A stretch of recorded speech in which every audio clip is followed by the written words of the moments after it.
Global National with Dawna Friesen, reporting tonight from London.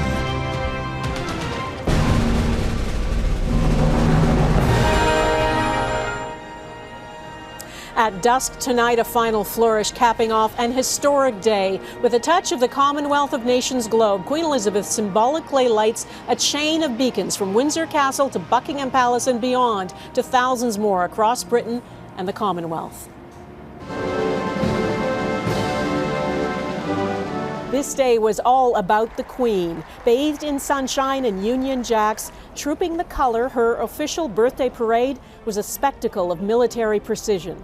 Her son and heir to the throne, Prince Charles, led it on horseback, with Prince William and Princess Anne by his side.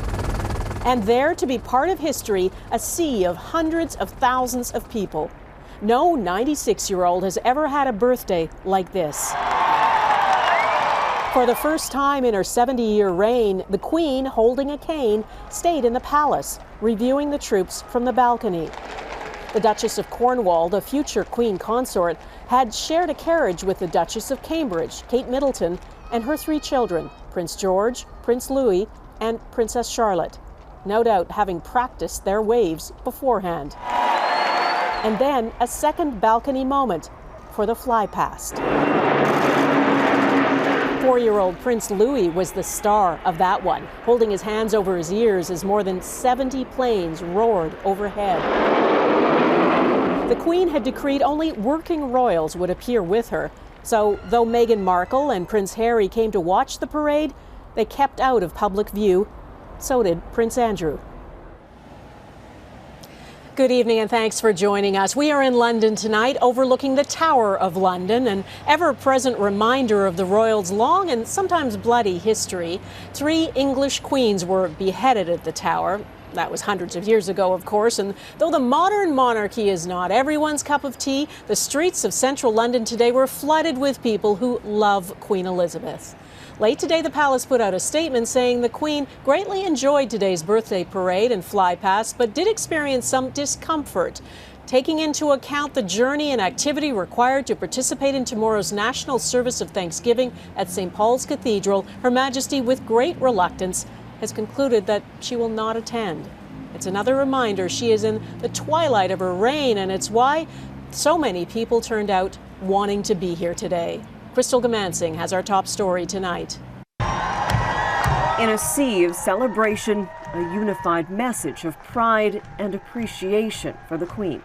She's just such a good worldwide symbol. Everybody respects her. So yeah, she's an amazing lady. We are from Japan, and we've been living here, and then the royal family is part of us now. A platinum jubilee is unprecedented. For 70 years, she has been a steady guiding hand at home, across the Commonwealth, and wherever duty has called. Remember, she was the first royal woman to join the Territorial Auxiliary Service as a full-time active member during the Second World War. I don't think we'll ever see a monarch reaching this milestone again. We just love the Queen. We just wanted to come and see this while she's still around. Health issues have slowed Her Majesty somewhat recently, particularly her mobility. After contracting COVID, she commented on how exhausted it made her. Thousands doing their part on this day to lift her spirits as she has theirs. I think the tremendous enthusiasm that we've seen from the crowds today when they saw the 96-year-old Queen on the balcony, a sight we've been wanting to see for so long. I mean, this was pleasure unalloyed. While many older citizens here feel deeply connected to the Queen, the only sovereign they've known, Her Majesty's charisma does cross generations. The Queen came to Birmingham for the Diamond Jubilee? Yeah.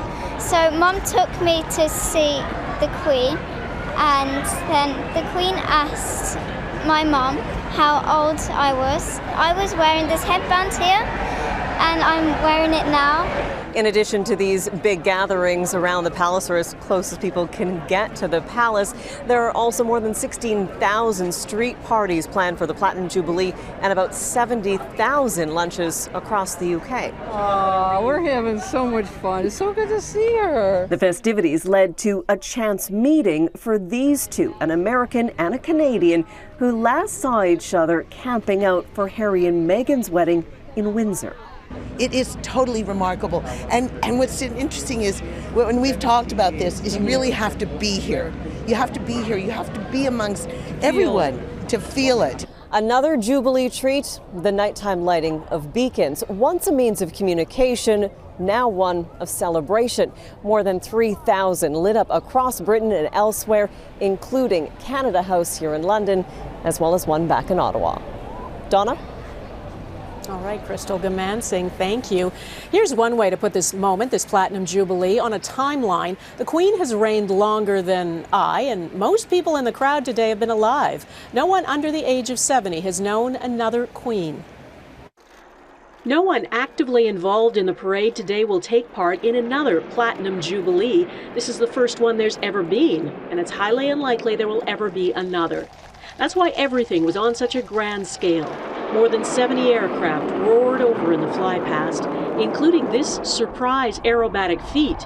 RAF Typhoons formed into the number 70, winging their way over the palace as the Queen beamed. This day was about both her public role and her role as a mother, grandmother, and great-grandmother. She has not yet met Harry and Meghan's daughter, Lilibet, who turns 1 on Saturday, and there's speculation about a family gathering and a birthday party at Windsor Castle. One final note on the royals tonight. Prince Andrew has COVID and won't be able to attend the service of Thanksgiving tomorrow at St. Paul's Cathedral. It had been unclear what role he would play in his mother's Platinum Jubilee. He's been stripped of his royal titles and duties over his friendship with convicted sex offender Jeffrey Epstein, and after paying to settle a civil lawsuit against him over sexual abuse allegations. Now, to news in Canada. Prime Minister Justin Trudeau was in Alberta today. He signed an historic $1.3 billion land claim settlement with the Siksika First Nation east of Calgary. The agreement resolves outstanding land claims dating back more than a century, when Canada broke its treaty promise and took almost half of Siksika Nation's land. The government acted dishonorably, including by taking more than 115,000 acres of your most productive agricultural and mineral-rich lands for the benefits of others. The Siksika Nation voted in December to accept the payment for the wrongful surrender of the land. The federal government says it is one of the largest settlements of its kind in Canada. Ontarians are voting today. The month-long election campaign there, focused on affordability, health care, and infrastructure, is over. The leaders of Ontario's 4 main parties cast their ballots this morning. Unless opinion polls are way off base, Doug Ford is expected to win again. As Eric Sorensen explains, rewarding a first-time government with a second mandate is almost standard practice in Ontario. That's Ontario's Premier Doug Ford climbing into a backhoe, promising a new highway. We're building the roads and the highways. And it's time to start pouring the concrete. It's time to get paving. A new road through Ontario's Greenbelt faced stiff opposition from environmentalists and the other 3 major party leaders. Doug Ford seems to be obsessed with destroying farmland, destroying wetlands. But controversies, whether about roads, the pandemic, or the economy, have done little to drag down Doug Ford. We're just performing better than I think anybody expected they would be at this point. Who has the best shot at unseating Doug Ford? Opposition leader Andrea Horwath may have the best shot, but Ontario's history is not encouraging for her. The NDP has won just once, and Premier Bob Rae was voted out the very next election. Most often, Ontario voters alternate between Liberals and Conservatives, and almost always give them more than one kick at the can. Starting in 1923 with Howard Ferguson, to Mitchell Hepburn, to George Drew kicking off 42 years of Conservative rule. Then came David Peterson, Mike Harris, and Dalton McGuinty starting 15 years with the Liberals in power. And now Doug Ford, like the others with one term behind him and looking for re-election. Ontario voters aren't by nature impulsive. And electing Ford already represented a big change just 4 years ago. It's not like the Ontario voter is fickle. When they make a change, it's an emphatic change, and they're prepared to stick with the journey maybe a little longer than just one term. That makes it hard for the opposition, who are just as preoccupied with defeating each other. NDP have lost their way. A bitter struggle that could decide who'll be the official opposition. The Liberals already broke all these things. How can you trust them to fix them? Add to that Mike Schreiner and the Green Party taking a percentage of the progressive vote, and Doug Ford's Conservatives have sailed along with a simple message. It's time to finish the job. It's time to get it done. In Ontario, first-time governments not only tend to win re-election, they normally get a majority second time around. Reason for optimism if you're Doug Ford. Eric Sorensen, Global News, Toronto. And you can track the Ontario election results across several platforms on Global News tonight, starting at 7:30 Eastern. Tulsa, Oklahoma is the latest U.S. city left grieving and angry after a mass shooting. 4 people were killed by a gunman who walked into a medical facility last night. Among the victims, a doctor who'd recently performed back surgery on the suspect. Police believe the weapons were purchased legally, including a semi-automatic rifle bought just hours before the shooting. There have now been 20 mass shootings in the U.S. since 19 children and 2 teachers were killed at that school in Uvalde, Texas, and that was just over a week ago. The United Kingdom became the latest Western nation to pledge a fresh batch of weapon deliveries to the Ukrainian military in a bid to help counter Russia's onslaught on the country's eastern Donbass region. UK officials say they will send an unspecified number of medium-range rocket systems which can fire precision-guided rockets up to 80 kilometers away. The decision was reportedly coordinated closely with the U.S., which made its own weapons announcement yesterday. Russia has warned of repercussions as it continues to devastate cities in eastern Ukraine. Ukrainian President Volodymyr Zelensky says Russian forces now control about 20% of the country, the battle line stretching more than 1,000 kilometers. The world reacts to a Global News exclusive. Coming up, the response to claims Chinese fighter pilots are harassing their Canadian counterparts.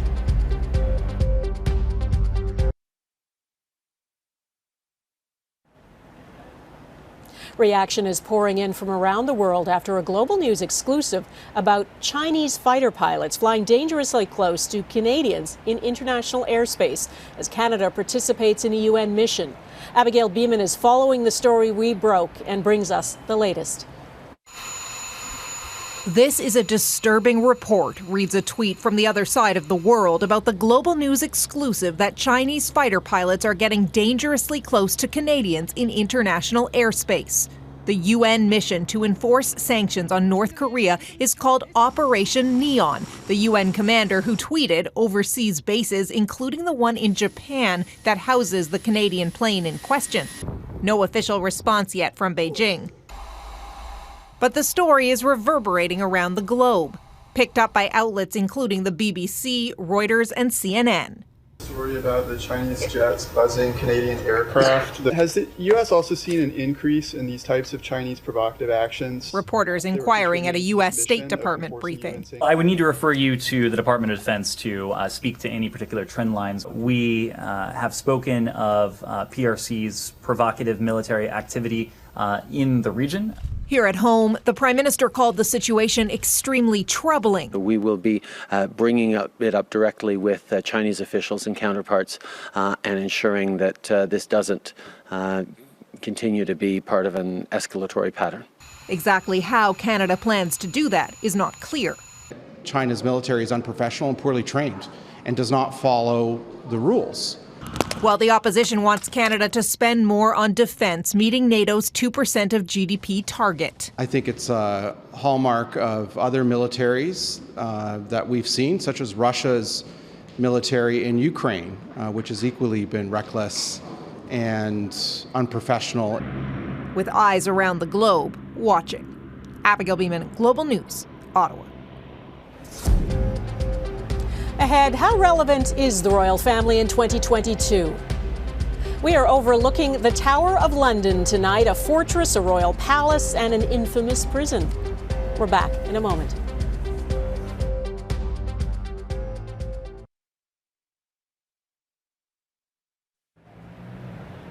Welcome back to London. We are right next to Tower Bridge tonight. Well, one man told me today he didn't used to like the Queen much, but now he believes she cares more about the people than many politicians here. She is in the twilight of her reign, and what comes next will define how relevant the monarchy remains. Plenty of Canadians have fond feelings for her, but others view the monarchy with indifference or even indignation. Ross Lord is exploring that tonight. As a beloved icon, the Queen still draws big crowds, especially in London on her Platinum Jubilee. But with changing views about the damaging impacts of British colonialism, there are growing questions about how long the royals will remain relevant. The royal family has been through a bit of a reckoning in the past few years. Prince Andrew, what's happened with Prince Harry and Meghan Markle as well as the royal tours not going so well earlier on this year. In some island nations in the Caribbean talking about removing the Queen as head of state. Barbados has already split from the monarchy, shedding ties with its historical British oppressors. Among those leading the charge was this Canadian woman, who was born in Barbados and now teaches at McGill University. It's a psychological message of you no longer control us, even though they haven't been for years.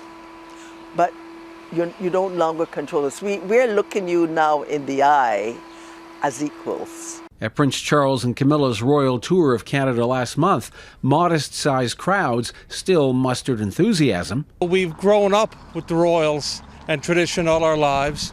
You know, the Queen is our head of state. Stop it. Just stop it. We have fun here. Go away. They've done nothing wrong. It's the politicians. But public opinion polls indicate more than half of Canadians want to break with the monarchy, a sentiment that's grown in recent years and may continue to as Canadians reckon with the Crown's connection to Indigenous residential schools.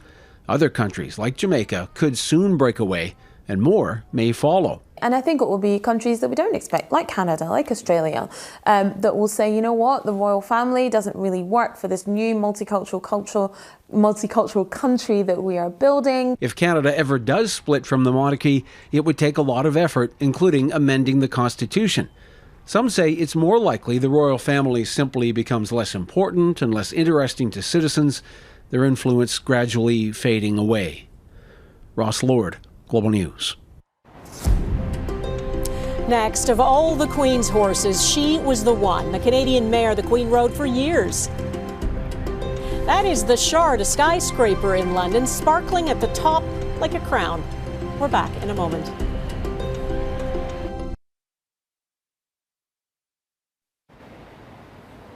Welcome back to London. One of the Queen's greatest loves is horses. She has a keen interest in breeding and bloodlines. She owns racehorses, and up until recently, she still rode herself. The RCMP have given her 8 horses over the years, and for a long time, one of those horses played a starring role in the Trooping of the Colour. For decades, this is how the Queen led her birthday parade, on horseback, riding side saddle, dressed in a scarlet military uniform. For 18 of those years, she rode the same striking black mare named Burmese. I mean, her favourite horse ever was Burmese, who was a gift from the Royal Canadian Mounted Police, who was her most reliable horse. Born in Saskatchewan, Burmese was bred to be a police horse, but when the Queen, who is a keen and skilled rider, was looking for a new horse, Burmese was offered as a gift. Sergeant Major Scott Williamson is the RCMP riding master and has met the Queen several times. Her Majesty herself is an amazing horsewoman, very accomplished horsewoman, knows horses in and out, and takes a very special interest in her horse riding skills and equitation skills. In 1981, those skills were put to the test. Prince Philip, Duke of Edinburgh, Colonel of the Grenadier Guards. During her birthday parade, 6 shots ran out, startling Burmese and the Queen. You hear a bang and you think, what the blazes is going on? It could only be something, could be a firearm. The Queen quickly got control of the horse, gave her a reassuring pat, and carried on calmly. The man who fired the shots, which turned out to be blanks, was apprehended. She doesn't panic, however grim the situation is. She just doesn't panic. And the Queen's main concern was Burmese, and Burmese was fine. The bond was unbreakable. From 1969 to 1986, the Queen rode Burmese in every trooping the color. And she rode her for pleasure, too. Here she is with former U.S. President Ronald Reagan. She on Burmese, he on another Canadian horse, Centennial.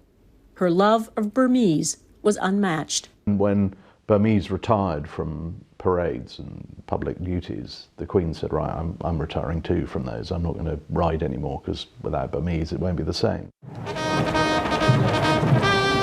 From then on, the Queen rode in a carriage. Burmese lived out her years on the grounds of Windsor Castle, where the Queen could visit her, and when the horse died, she was buried on the grounds of the castle, a rare honor. In 2005, Queen Elizabeth went back to Saskatchewan to dedicate this statue outside the legislature. Her beloved black mare lives on in the place where she was born. And that is Global National from London for this Thursday night. I'm Dawna Friesen. We leave you with more moments from the Platinum Jubilee Parade for the Queen. The palace says she enjoyed it greatly, but as exciting as it was, it must have been taxing for her. She will not attend the church service tomorrow as planned, though the palace insists she's in good spirits and very much in charge behind the scenes. There are 3 more days of celebrations to come, and we will bring it all to you. For now, thanks for watching. Hope to see you here again tomorrow from London.